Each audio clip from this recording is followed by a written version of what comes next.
যুক্তরাষ্ট্রের বিচার বিভাগ গত ৩০ ও ৩১ জানুয়ারি প্রায় ৩ মিলিয়ন পাতা নথি, প্রায় ২,০০০ ভিডিও ও ১,৮০,০০০ ছবি সহ বিশাল পরিমাণ অ্যাপস্টাইন ফাইল প্রকাশ করেছে। এতে কুখ্যাত যৌন নিপীড়ক ও নারী পাচারকারী জেফ্রি অ্যাপস্টাইনের তদন্ত নথি, ইমেল ও যোগাযোগের তালিকা, ব্যক্তিগত বিমানের ফ্লাইট লোগো সহ বিভিন্ন ডকুমেন্ট অন্তর্ভুক্ত রয়েছে।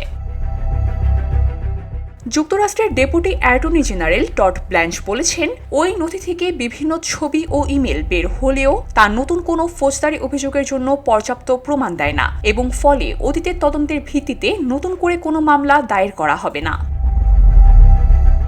এর আগে প্রকাশিত নথিতে ধূর্ত ব্যবসায়ী, অধ্যাপক ও রাজনৈতিক ব্যক্তিত্বদের নাম উল্লেখ থাকলেও বিচার বিভাগ বলছে অনেক তথ্য অসম্ভাব্য বা ভুল দাবির অংশ হিসাবে অন্তর্ভুক্ত হয়েছিল।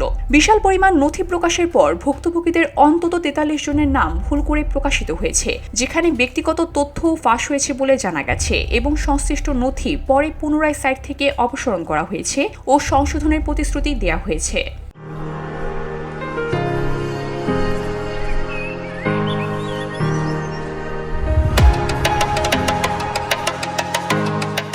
এই প্রকাশের পর যুক্তরাজ্যের একজন প্রভাবশালী রাজনীতিবিদ লর্ড ম্যাডেলসন তার রাজনৈতিক দল লেবার পার্টি থেকে পদত্যাগ করেছেন। স্লোভাকিয়ার জাতীয় নিরাপত্তা উপদেষ্টা সহযোগিতার অভিযোগে পদত্যাগ করেছেন, যদিও তিনি নিজেকে নির্দোষ বলে দাবি করেছেন। ফাইলগুলোতে ব্যক্তিত্বদের ইমেল ও যোগাযোগ দেখে ইসরায়েলের প্রাক্তন প্রধানমন্ত্রী সহ আন্তর্জাতিক ফিগারদের সঙ্গে সম্পর্কের ইঙ্গিত পাওয়া গেছে, যা নতুন করে রাজনৈতিক বিতর্ক তৈরি করেছে। মামলায় নাম ওঠা একজন আমেরিকান সংবাদ ব্যক্তিত্ব পিটার অ্যাটিয়ারের সঙ্গে শতাধিক ইমেল বার্তা প্রকাশ পাওয়ায় নতুন করে বিতর্কের তৈরি হয়েছে।